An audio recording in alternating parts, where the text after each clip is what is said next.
રાજકોટમાં પીવાના પાણીની ગુણવત્તાને લઈને રાહતના સમાચાર સામે આવ્યા છે। મે અને જૂન દરમિયાન મનપાએ કુલ 7,228 પાણીના સેમ્પલ લીધા, જેમાં 262 બેક્ટેરિયોલોજીકલ સેમ્પલમાંથી માત્ર અક્ષરનગર, અમિતનગર અને કૈલાસ તારા સોસાયટીના 3 સેમ્પલ જ નિષ્ફળ રહ્યા છે। એડિશનલ સિટી એન્જિનિયર કેપી ડેથડિયાના જણાવ્યા મુજબ ખામી સામે આવતા જ તાત્કાલિક રિપેરિંગ અને સુધારાની કામગીરી હાથ ધરવામાં આવી હતી।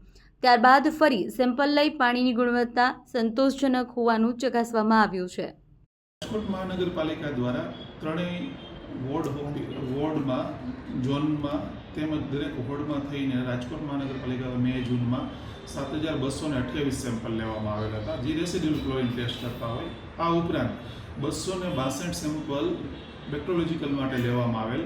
તે પૈકીના 3 સેમ્પલ છે કે વોર્ડ નંબર 1ના અક્ષરનગર, અમિતનગર અને કૈલાસધારામાં એક સેમ્પલ ડાઉટફુલ હતું, એટલે આપણે તરત જ કન્સર્ન એન્જિનિયરને જાણ કરી અને તે રિપેરિંગ કરાવતા હોઈએ છીએ। પ્લસ બેક્ટેરિયોલોજીકલ સેમ્પલ ત્યારબાદ પણ લેવામાં આવે અને એ સેમ્પલ ફિટ આવી ગયેલ છે, એટલે જે રિપોર્ટ છે એ અત્યારે ઓકે છે। આ ઉપરાંત ત્રણેય ઝોનમાં થઈને 7,228 સેમ્પલો લેવામાં આવ્યા છે અને રેગ્યુલર નિયમિતપણે રાજકોટ મહાનગરપાલિકા દ્વારા આ જ રીતની પ્રક્રિયા હાથ ધરતા હોઈએ છીએ અને એના જે કંઈ રિપોર્ટ આવતા હોય છે એ અમે વેબસાઇટ ઉપર પણ ઘણા સમયથી આ પ્રસિદ્ધ કરીએ છીએ। એવું નથી કે હમણાંથી જ પ્રસિદ્ધ કરીએ છીએ।